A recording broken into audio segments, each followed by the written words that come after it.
नमस्कार विद्यार्थी मित्रांनो, आपण मध्ययुगीन आणि प्राचीन भारतावरती मागील काही व्हिडिओमध्ये खूप महत्त्वाच्या प्रश्नांवर चर्चा केली.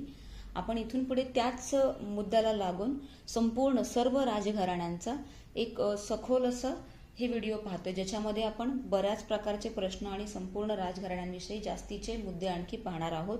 निश्चितच या व्हिडिओचा फायदा आपल्याला TCS मार्फत होणाऱ्या तलाठी आणि IBPS मार्फत होणाऱ्या झेडपीच्या परीक्षेकरिता होईल, कारण मध्ययुगीन आणि प्राचीन इतिहास हा थोडासा सखोल असल्यामुळे विद्यार्थ्यांचा त्याच्याकडे अभ्यास करण्याचा दृष्टिकोन वेगळा असतो आणि आधुनिक इतिहास हा सोपा वाटतो. तर आपण त्याच अनुषंगाने ही व्हिडिओ घेतोय आणि याचा फायदा निश्चित आपल्याला होईल. ही व्हिडिओ शेवटपर्यंत पहा, यातले महत्त्वाचे मुद्दे निश्चितच लिहून ते लक्षात ठेवण्याची आवश्यकता आहे. तर आपण अधिकचा वेळ न घेता आपल्या व्हिडिओला सुरुवात करतोय. तर पहिलं घराणं आहे हर्यंक घराणं. हर्यंक घराण्याचा जो संस्थापक जो आहे हा बिंबिसार आहे. इसवी सन पूर्व 544 ते 491 हा कालखंड आहे आणि हा हर्यंक घराण्याचा पहिला सामर्थ्यशाली शासक आहे. मग याच्या कालखंडामध्ये हर्यंक घराण्याची जी राजधानी होती ती होती गिरिवज्र. आता हे गिरिवज्र म्हणजेच काय, तर राजगृह. गिरिवज्र म्हणजेच राजगृह. आणि त्यानंतर कौशल, वैशाली आणि भद्र राजघराण्यांशी यांचा संबंध आला आणि त्यातून यांचं जे साम्राज्य आहे हे मजबूत झालं. पुढे बिंबिसारचा जो मुलगा आहे तो म्हणजेच अजातशत्रू, आणि अजातशत्रूचा मुलगा म्हणजे शिशुनाग. ही वंशवळ सुद्धा काही वेळेस आपल्याला लक्षात ठेवणं गरजेचं आहे. आता पुत्र जो अजातशत्रू आहे याने बिंबिसारची हत्या केली होती आणि सत्ताग्रहण केली होती. अजातशत्रू हा एक बौद्ध मार्गी संस्थापक राजा होता. मग साधारणतः याच्यावरती प्रश्न विचारला जाऊ शकतो आणि याच्याच कालखंडामध्ये जी पहिली बौद्ध धर्म परिषद जी आहे ही राजगृह येथे भरली होती. त्याच्यानंतर आपल्याला आणखी एक मुद्दा जो आहे हा महत्त्वाचा ठरणार आहे, जो इथे नाहीये पण त्याच्यावर चर्चा करू शकतो आपण. ते म्हणजेच काय, तर महागोविंद. तर महागोविंद हे वास्तू विशारद जे आहेत त्यांनीच बिंबिसारचा जो राजवाडा आहे हा राजवाडा बांधला होता. तर महागोविंद या वास्तू विशारदांनीच काय केलं होतं, तर राजगीर आणि बिंबिसार यांचा राजवाडा जो आहे तो बांधला होता.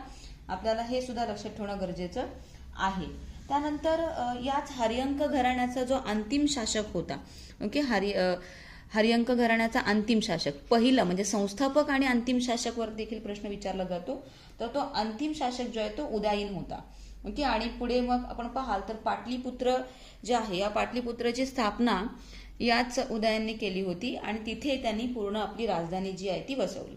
आपण खूप अधिकचे पॉइंट्स न घेता काही ठराविक घराणे ज्याच्यावरती परीक्षेत जास्त प्रश्न येतात त्यांच्यावर सखोल चर्चा करू. मात्र आपण सलग घराणे पाहत असल्यामुळे सगळ्यांवरती चर्चा करणार आहोत. आपण पुढचं घराणं बघतोय ते म्हणजेच कोणतं, तर शिशुनाग घराणं. या घराण्याचे एकूण साधारणतः 6 राजा जे आहेत, 6 राजा होऊन गेले शिशुनाग घराण्याचा आणि संस्थापक होता शिशुनाग. शिशुनागच हे राजघराण्याचं राजवंशाचं नाव आहे आणि संस्थापक देखील शिशुनागच आहे. आणि याने काय केलं, तर पाटलीपुत्राऐवजी वैशाली ही राजधानी घोषित केली. महत्वाचं आहे म्हणजे कोणत्या कालखंडामध्ये कोणत्या राजघराण्याच्या कालावधीमध्ये कोणती राजधानी होती, तर पाटलीपुत्राऐवजी वैशाली ही राजधानी त्यांनी केली. बघा, पाटलीपुत्राची स्थापना कोणी केली, उदयनने. कोण, हर्यंक राजाचा म्हणजे राजघराण्याचा अंतिम शासक होता उदयन. त्यानंतर पाटलीपुत्राऐवजी वैशाली ही राजधानी कोणी केली, तर शिशुनागने केली. आपल्या लक्षात ते यायला लागेल. बघा, म्हणजे वाचन झालं तर ते लक्षात यायला लागेल.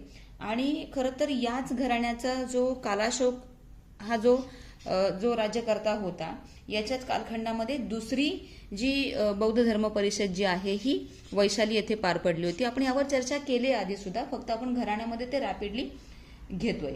आणि त्यानंतर साधारणतः अवंतीवर यांनी विजय मिळवला आणि मगध साम्राज्यामध्ये ते समाविष्ट केले. मगध म्हणजे आजचं जे बिहार आहे, बिहार गया ते जे आहे ते मगध साम्राज्य होते. खरं तर शिशुनाग या घराण्याचा अंतिम जो काही राजा होता तो होता महानंदीवर्धन. म्हणजे संस्थापक आणि अंतिम हे दोन्ही आपल्याला लक्षात ठेवावं लागेल. तर महानंदीवर्धन हा अंतिम इथे राज्यकर्ता होता, अंतिम राजा होता. या घराण्यानंतर कोणतं घराणं आलं, तर नंद घराणं.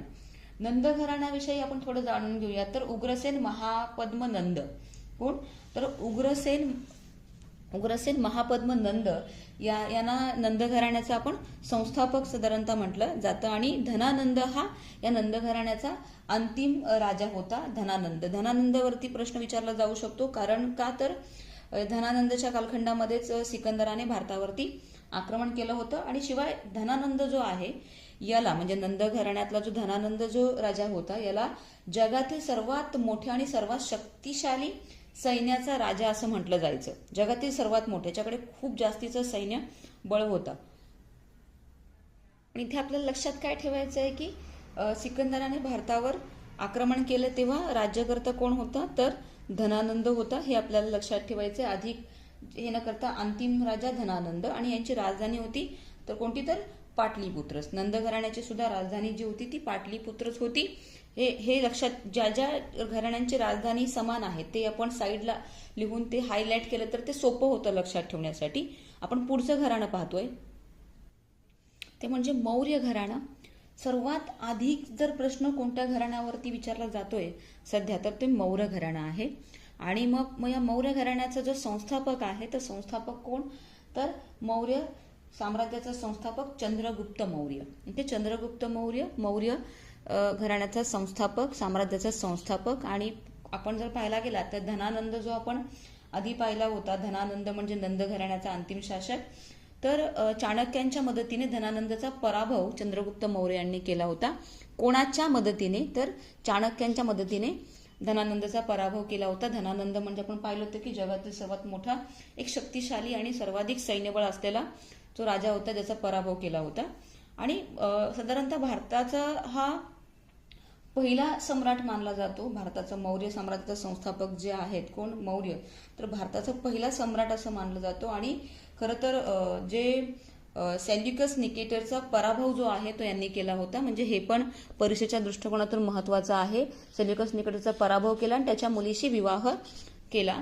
आणि पुढे आपण थोडंसं एक्स्ट्रा पाहिलं तर ग्रीक राजदूत मेगास्थनीस याच्या दरबारी होता. म्हणजे याच्यावरती देखील प्रश्न विचारला जाऊ शकतो की ग्रीक राजदूत मेगास्थनीस पुढीलपैकी कोणत्या मौर्य राज्याच्या दरबारी होता, तर आपल्याला बघा हे माहिती असलं पाहिजे.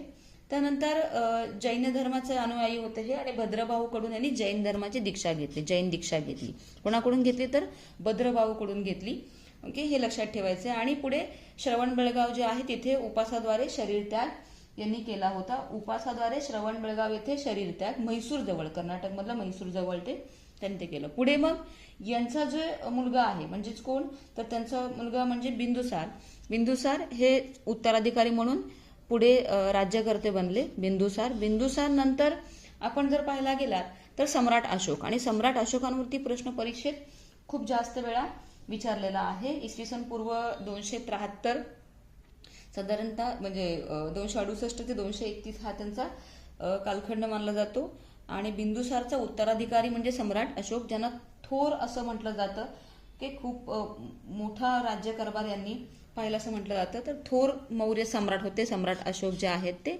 आणि साधारणतः इसवी सन पूर्व 261 मध्ये कलिंगावर जेव्हा यांनी स्वारी केली आणि विजय मिळवला त्याच्यानंतर जे काही नरसंहार जो पाहिला त्याच्यानंतर यांनी ठरवलं की ते व्यथित झाले आणि युद्ध न करण्याची प्रतिज्ञा सम्राट अशोकांनी घेतली. आणि पुढे मग बौद्ध धर्माच्या प्रसारासाठी त्यांनी योगदान देण्याचं ठरवलं. खरं तर आपण पाहाल तर सम्राट अशोक यांचा मुलगा महेंद्र आणि मुलगी संघमित्रा यांना त्यांनी बौद्ध धर्माच्या प्रसारासाठी त्यांनी श्रीलंकेस पाठवलं होतं. हे सुद्धा आपण आधी चर्चा केली. थोडं आपल्याला हे परीक्षेच्या दृष्टिकोनातून लक्षात ठेवावं लागेल. त्यानंतर आपण पाहायला गेलात तर यांच्या कालखंडामध्ये महत्वाचं काय घडलं तर शिलालेखांचं निर्माण, शिलालेख सर्वात जास्त जे उभारले गेले हे मौर्य कालखंडामध्ये, सम्राट अशोकाच्या कालखंडामध्ये ते उभारले गेले. आणि सांची स्तूपाची निर्मिती आपण आधी बऱ्याचदा पाहिलं, हे सांची स्तूपाची निर्मिती सम्राट अशोकाच्याच कालखंडामध्ये झाली होती. आणि अंतिम शासनकर्ता या घराण्याचा कोण होता तर बृहद्रथ. लक्षात घ्या, बृहद्रथ हे अंतिम मौर्य शासनकर्ता होते. आणि पुढे पुष्यमित्र शुंगाकडून यांची हत्या झाली आणि पुढे मग मौर्य घराणं जे आहे ते संपलं आणि त्याच्यानंतर शुंग घराणं जे आहे ते सुरू झालं. मात्र आपण मौर्य घराण्याविषयी आणखी पण काही मुद्दे बघणं गरजेचं आहे. त्या म्हणजेच मौर्यकालीन काही राज्यव्यवस्था आहेत ज्याच्यावरती परीक्षेत प्रश्न विचारला जाऊ शकतो. मग मौर्यकालीन राजव्यवस्था कोणत्या आहेत, तर मौर्यांच्या कालखंडामध्ये जिल्ह्याचा जो अधिकारी होता त्याला रज्जुक म्हटलं जायचं. ओके, काही पॉईंट्स तुम्हाला लिहायचे आहेत. तर जिल्ह्याचा जो अधिकारी असेल त्याला रज्जुक म्हटलं जायचं, तालुका अधिकाऱ्याला गोप म्हटलं जायचं, आणि जो खेड्याचा प्रमुख होता त्या प्रमुखाला ग्रामणी म्हटलं जायचं. म्हणजे हे जे नावं आहेत हे आपल्याला माहिती असणं फार गरजेचं आहे. त्याचबरोबर आपण पाहाल तर चाणक्यांचं अर्थशास्त्र हा ग्रंथ, ओके, पाणिनींचं अष्टाध्यायी हे ग्रंथ हे देखील त्यावेळचे महत्वाचे ग्रंथ मानले जातात. तर मौर्य घराण्यानंतरचं घराणं आहे शुंग घराणं, आणि शुंग घराण्याविषयी आपण थोडंफार जाणून घेऊ. तर शुंग घराण्याचा संस्थापक होता पुष्यमित्र शुंग, ज्यांनी मौर्य शासनकर्ता अंतिम शासनकर्ता बृहदत्त याची हत्या केली होती. तर संस्थापक पुष्यमित्र शुंग. शुंग घराण्याचे संस्थापक कोण, आणि राजधानी कोणती होती तर विदिशा. ओके, विदिशा ही राजधानी होती शुंग घराण्याची. आणि हे जे शुंग शासनकर्ते जे आहेत हे ब्राह्मण धर्माचे अनुयायी होते. खरं तर महर्षी पतंजली हे यांचे पुरोहित होते. महर्षी पतंजली हे शुंग घराण्याचे पुरोहित होते, आणि 2 वेळा अश्वमेध यज्ञ जो आहे यांच्या कालखंडामध्ये झाला होता. पुढे अंतिम शासक कोण होता, तर शुंग घराण्याचा अंतिम शासक जो आहे हा होता देवभूती. कोण होता, देवभूती हा अंतिम शासक होता. आणि वासुदेव कण्व, पुढे कण्व संस्थान, कण्व राजघराणे सुरू होईल, तर वासुदेव कण्व यांच्याकडून ह्या देवभूतीची हत्या झाली होती. मग शुंग घराण्यामध्ये काय आणखी महत्वाचं आहे, तर भागवत धर्माचा उदय. यांच्याच राजवटीमध्ये भागवत धर्माचा उदय झाला, विकास झाला, आणि इथून वासुदेवाची किंवा विष्णूची उपासना जी आहे ही सुरू झाली होती. तर हे विष्णूचे उपासक देखील म्हटले जातात. तर शुंग घराण्यामध्ये महर्षी पतंजली यांच्यावर देखील प्रश्न विचारलेला आहे आधी देखील. आपण पुढचं घराणं बघतोय ते म्हणजे कण्व घराणं. तर आपल्याला कण्व घराण्याविषयी थोडंफार जाणून घ्यायचं आहे. आता कण्व घराणं जे आहे ते संस्थापक कोण होते, वासुदेव कण्व. इथे ज्यांनी अंतिम शासक शुंगांचा देवभूतीची हत्या केली ते वासुदेव कण्व हे कण्व घराण्याचे संस्थापक होते. आणि एकूण कण्व हे एकूण 4 शासक होते. 4 कोण होते, तर वासुदेव, भूमित्र, त्याच्यानंतर नारायण आणि सुशर्मा हे 4 कण्व शासनकर्ते होते. त्याच्यामध्ये सुशर्मा हे अंतिम शासनकर्ते होते, आणि हे ब्राह्मण धर्माचे अनुयायी. कण्व जे आहेत हे ब्राह्मण धर्माचे अनुयायी होते. कण्वांची जी राजधानी होती ती होती पाटलीपुत्र. ओके, पाटलीपुत्र ही कण्वांची राजधानी. पाटलीपुत्र आपण बघा कोणत्या कोणत्या राज्यकार्यामध्ये पाटलीपुत्र ही राजधानी होती, त्याचे तुम्ही सेपरेट पॉईंट्स आणखी काढलेत तरी ते उत्तम ठरतील. पुढचं आपण घराणं बघतोय ते म्हणजे सातवाहन घराणं. तर सातवाहन घराण्याचा संस्थापक सिमुख. खूपदा प्रश्न विचारले. सातवाहन घराण्याचा संस्थापक कोण होता, तर सिमुख होता. आणि या सिमुखने काय केलं, तर अंतिम जो कण्व राजा होता सुशर्मा याची हत्या केली होती. अंतिम कण्व राजा सुशर्मा याची हत्या कोणी केली, तर सिमुखने केली, सातवाहनांचं संस्थापक. आणि यांच्या सातवाहन कुटुंबापैकी गौतमीपुत्र सातकर्णी जो आहे हा सर्वात महान शासनकर्ता होता. आणि सातवाहनांच्याच कालखंडामध्ये चांदी, तांबे, शिसे, कांस्य इत्यादी मुद्रांचे प्रचलन झालं होतं. सातवाहनांच्याच कालखंडामध्ये आपल्याला हे लक्षात ठेवावं लागेल, महत्वाचा मुद्दा आहे हा. तर चांदी, तांबे, शिसे, कांस्य यांच्या मुद्रांचे जे प्रचलन जे आहे हे या घराण्याच्या कालखंडामध्ये झालं होतं. त्यानंतर सिमुख, सातकर्णी, गौतमीपुत्र सातकर्णी आणि विशिष्ट पुत्र पुलुभावी. ओके, आणि यज्ञश्री हे सातकर्णी घराण्यातले प्रमुख शासक होते. सो आपल्याला हे सगळे लक्षात ठेवायचे आहेत. पुढीलपैकी कोण सातकर्णी घराण्यातील शासनकर्ता नाही वगैरे असा प्रश्न विचारत आपल्याला हे सर्व माहिती असणं गरजेचं आहे. ओके, सातवाहन नंतर आपण बघतोय ते म्हणजेच पांड्य घराणे. पांड्य घराणे जर पाहायला गेलं तर आपल्याला या घराण्याविषयी संस्थापक जो होता पांड्य घराण्यात तो होता कोण, तर कंडुगोन. ओके, कंडुगोन हा संस्थापक होता. जास्त माहिती आपण या घराण्याविषयी घेत नाहीत, काही ठराविकच मुद्दे बघतोय. ओके, आपल्याला लक्षात ठेवायचंय संस्थापक जे आहे ते कंडुगोन होता. आणि जो प्रमुख साधारणतः जो राजा होता तो होता कोणता, तर कुलशेखरण. कुलशेखरण हा पांड्य घराण्याचा प्रमुख राजा होता. दक्षिण भारतामध्ये या घराण्याचं साम्राज्य खरं तर होतं, आणि यांचं रोम साम्राज्याशी यांचा व्यापारी संबंध चांगल्या प्रकारे होते. खरं तर आपण पाहायला गेला तर यांचा अंतिम राजा जो होता तो होता मालवर्मन कुलशेखर. मालवर्मन कुलशेखर हा पांड्य घराण्याचा अंतिम राजा होता. आणि साधारणतः महान राजा जर पाहायला गेला तर नेदुंजेलियन हा सगळ्यात महान राजा या पांड्य घराण्याचा मानला जातो. तर या घराण्यावरती आपल्याला काय प्रश्न येऊ शकतं, तर यांची राजधानी, तर मदुराई जी आहे ही मदुराई यांची राजधानी होती आणि जी मोत्यांसाठी प्रसिद्ध होती. हे दोन मुद्दे महत्त्वाचे ठरतात. आणि त्याचबरोबर यांचं जे काही चिन्ह बघा जे होतं, ओके, तर राजघराण्याचं जे चिन्ह होतं हे चिन्ह होतं मासा. तर आपल्याला हे पण माहिती असलं पाहिजे, काही वेळेस आपल्याला राजघराण्यांच्या चिन्हांवरती देखील प्रश्न विचारला जातो. तर मासा, खरं तर दोन मासे जे आहेत हे या पांडे घराण्याचे एक राजघराण्याचे चिन्ह असे होते. त्यानंतर बघतोय आपण चोल घराणे. आता हे जे चोल घराणे आपण पाहतोय हे मौर्य काळातील बघा चोल घराणे बघतोय. तर चोल मंडळम या साम्राज्याचे शासक होते. थोडंसं रॅपिड बघतोय हे घटक आपण. आणि कावेरीपट्टणम ही राजधानी होती मौर्य काळातील चोल घराण्याची.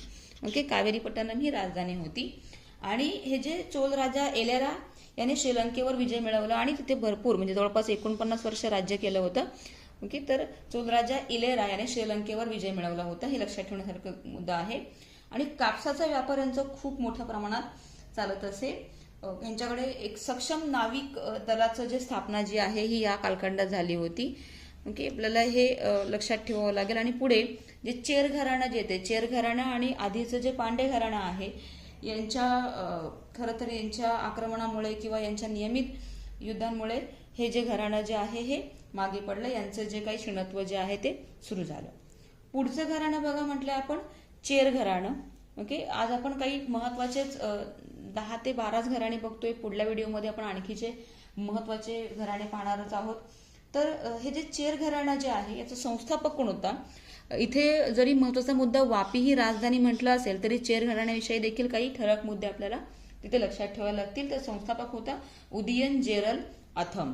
ओके, आपल्याला लक्षात ठेवायचं आहे कोण, तर उदयन. ओके, उदयन जेरल अथम हा संस्थापक होता चेर घराण्याचा. आणि यांचं राज्य कुठे, तर केरळमध्ये तामिळनाडूमध्ये यांचं साधारणतः राज्य होतं. रोम साम्राज्याशी यांचे व्यापारी संबंध होते. या चेर घराण्याचा अंतिम राजा कोण होता, तर चुडामन राय. चुडामन राय हा चेर घराण्याचा अंतिम राजा होता. आणि महान राजा कोण होता, तर संगुत्तुवन. संगुत्तुवनवरती प्रश्न विचारला जाऊ शकतो की संगुत्तुवन हा कोणत्या साम्राज्याचा किंवा घराण्याचा सर्वाधिक महान राजा होता, तर ते आहे चेर घराणं. आणि ह्या चेर घराण्याचं देखील राजकीय चिन्ह होतं. आणि ते राजकीय चिन्ह काय होतं, तर यांचं राजकीय चिन्ह होतं धनुष्यबाण. जसं चोल घराण्याचं पण राजकीय चिन्ह होतं, जसं की एक उडी मारणारा वाघ, असं चोल घराण्याचं राजकीय चिन्ह होतं. उडी मारणारा जो वाघ आहे ते पांडे घराण्याचं जे राजधानी होतं ते मासा होतं. तर हे 3 घराण्यांचे जे राजकीय चिन्ह जे आहे ते आपल्याला लक्षात ठेवावं लागतील. चेर घराण्याचं राजकीय चिन्ह होतं धनुष्यबाण. आणि संगुत्तुवन हा सर्वाधिक महान असा तिथला राजा मानला जातो चेर घराण्यातला. त्यानंतरचं आपण जे घराणं बघतोय ते म्हणजेच कोणतं घराणं, तर यवन घराणं. यवन घराण्यात आपण साधारणतः इंडो ग्रीक साम्राज्य असं म्हटलं जातं. याच कालखंड यांच्याच साम्राज्याला इंडो ग्रीक कालखंड असं म्हटलं जातं. तर लक्षात ठेवायचं इंडो ग्रीक कालखंड म्हणजे यवन घराणं. खरं तर यांच्याच कालखंडामध्ये जे म्हणजे ग्रीक जे आहेत हे भारतामध्ये सर्वप्रथम आले होते. आणि मेनॅन्डर म्हणजे मिलिंद प्रसिद्ध जो शासक होता यांच्याच कालखंडातला, यांनी काय केलं तर साधारणतः युनानी सत्तेला इथे भारतामध्ये स्थायित्व प्राप्त करून दिलं. तर युनानी सत्ता म्हणजे आताचं युनानी म्हटलं की आताचं सिरिया येतं. लक्षात घ्या. शक आपण घराणे पुढे पाहणार आहोत, त्याच्या वेळेस आपण युनानीवरती चर्चा करू. आणि साधारणतः आपण पाहायला गेला तर या घराण्यावरती जर प्रश्न विचारला गेला तर ग्रीक भारतामध्ये जेव्हा आले तेव्हा साम्राज्यकर्ता कोणतं, यवन होतं, हे लक्षात ठेवा. आणि इंडो ग्रीक साम्राज्य म्हणजेच यवन साम्राज्य हे माहिती आपल्याला असलं पाहिजे. त्यानंतर शक घराणं. ग्रीकांनंतर शकांचं आगमन झालं भारतामध्ये. ओके, शक घराणं. आणि या शकांच्या एकूण भारतामध्ये 5 शाखा होत्या, ज्याच्यामध्ये म्हणजे ह्या आशियामध्ये 5 शाखा, ज्याच्यामध्ये काबूल, तक्षशिला, मथुरा, उज्जयिनी आणि नाशिक हे साधारणतः इथे शकांच्या शाखा होत्या. आणि या शक घराण्यातील रुद्रदामन जो होता हा सर्वात पराक्रमी असा राजा होता, रुद्रदामन. आणि संस्थापक म्हणजे कोणतं, चस्टन हा शक घराण्याचा संस्थापक होता. आणि रुद्रदामन हा सर्वात पराक्रमी शासनकर्ता होता.